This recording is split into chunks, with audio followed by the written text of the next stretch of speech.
Hello everyone. Every organization has problems and every individual has problems too.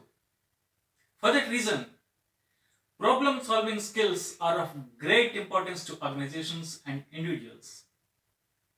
We generally observe that people are good at doing the usual because they are trained, they have the knowledge and the expertise.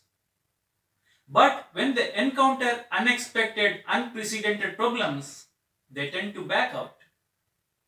So, right knowledge coupled with right problem solving approach is what is needed. Problem solving is an art. Companies value people who are good at problem solving.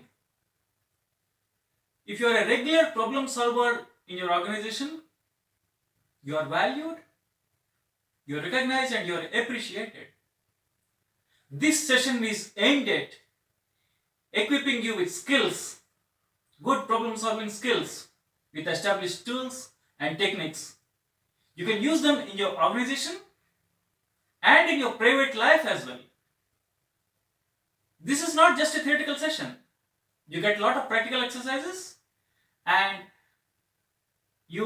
those exercises make your brain think. They train your mind to think in the right direction and come up with various alternatives. By the end of the session, you become very good at problem solving and troubleshooting. See you in the session.